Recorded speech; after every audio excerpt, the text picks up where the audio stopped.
supply efficient. That's what I'm thinking, man. That's all Andre cares about. In the top left corner, someone who wasn't that supply efficient last game was MMA. He did his best, held out as long as he could, tried playing a Marine tank, although he did a little bit of a funky way to get there. He went Cloak Banshee into Marine tank instead of any kind of early Hellion poke. Wasn't that effective, and the Cloak did slow him down. We'll see what's going to happen here in game number 2, as MMA is currently searching for a team. The bottom left, we have from Team Gamma Bears, it's Sen, the best Chinese-speaking player mutually agreed upon by the community and by pro players alike. Sen is scary good, and he is surprisingly hidden. Like, he is the crouching tiger hidden dragon.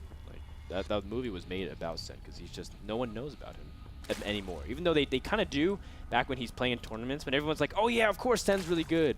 But every time, Andre, because once a month, there's always that thread that pops up on Team Liquid or on Reddit. Who do you guys think is the top foreigner in Starcraft 2? And everyone always goes through the usuals, you know, Nurchio, Stefano, Scarlet, Naniwa, Lucifron, Vortex, all these other people. And maybe some people throw in a couple like troll stuff. They're like, of course, it's one of the EG frat house guys, her. And then they always forget Sen. They always forget Sen. I forget Sen. I'm guilty of it too. This guy is a monster. How dare you?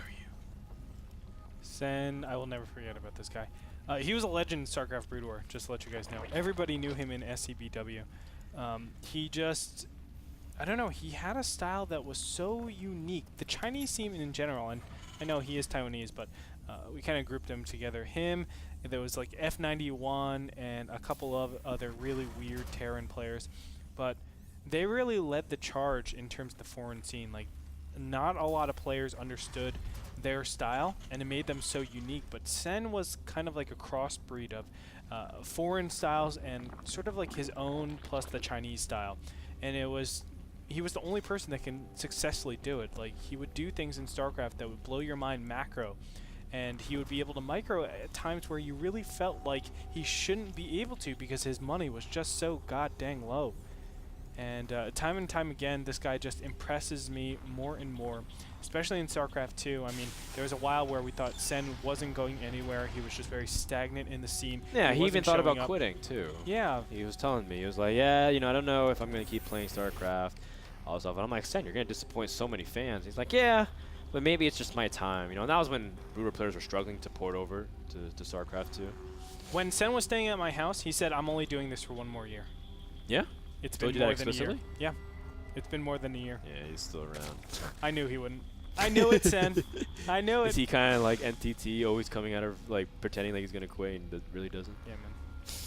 He's a big drama queen. Aww. But Sen doesn't create drama, though. He just, like, he just wants you to be like, no, Sen, don't leave. That's all. That's all he wants. He's like, oh, okay. He's like, all right, just for you. Just for you. And he winks at you. And he rubs his belly. But pretty soon we're going to be like, no, Sen, don't do it. And you'll be like, oh, please, like, anything but that. Like, but you're supposed to react more to me. He's like, I'm gonna do it. I'm gonna do it. He's like halfway, like he raises a hammer to break his keyboard. He's like halfway lowering it. He's like, I'm gonna do it. Don't think I won't. He's like Rose in Titanic, when he's like, oh, she's like, oh, I'm gonna jump off. Don't think I'm not gonna do it because I'm gonna do it. I'm like, no, you're not. Take my hand. Take my hand. Now let's go to like, you hear Celine Dion singing in the background, Rose? Just come on. Yeah. You just stop. Cut it out. Let me paint you. Ooh, nice little pick-off here from MMA. Is he going to be able to get the Overlord? Oh, no, he doesn't. I thought he was. A little poke also up the ramp and back down. Sen, of course, revealing that he's got lots of queens. Pretty much the same build as before, as Sen's now mass gassing at the same time. MMA, meanwhile, back at home, has gone for a quick command center. He went CC first, very similar to game number 1. I said this time he's going to go for Hellions early on. Hellions and very huge pressure. You can see 3 barracks down normally says I'm going to be very aggressive with Marine Hellion, and this is something so difficult to stop. This is actually a build very similar to mine. Stim is going to be started super fast. He is getting additional reactors on both of his barracks, and you're just going to see a ton of Hellions. I wouldn't be surprised if it's something like 8, 10, 12 around there, and just a ton of Marines. And what you're trying to do is bust the 3rd base. Ooh. Yes, so we'll see if this is going to work, but Sen's going for mass Zerglings, and he's going to go for a huge Baneling attack. Huge Baneling attack.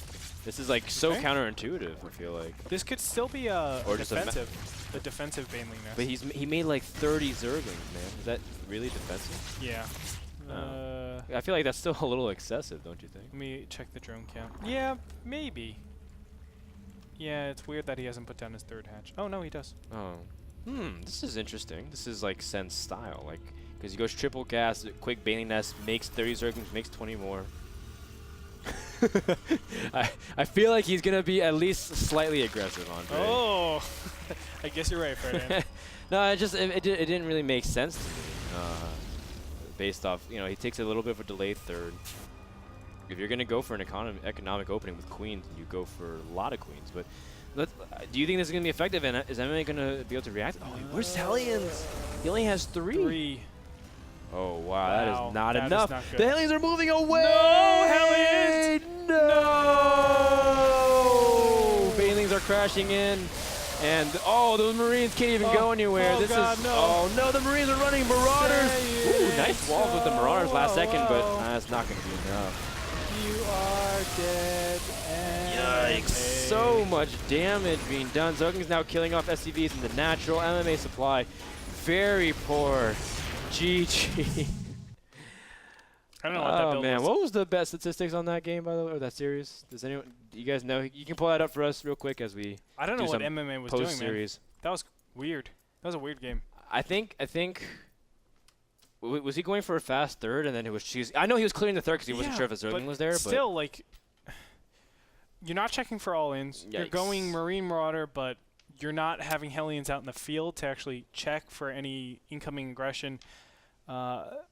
It was a build designed to kill nothing and to basically punish nothing. I feel like it's like it And was a very economic-centered. He went Command Center first, He did go Command Center and first. he was going to power up into more barracks. But you can go Command Center, 2 racks, Command Center. That's like powering, right?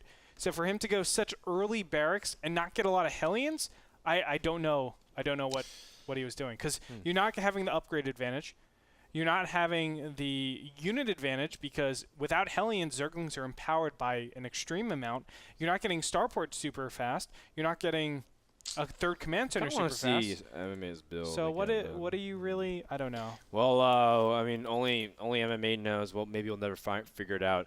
According to the statistics, about 51% voted in favor of Sen.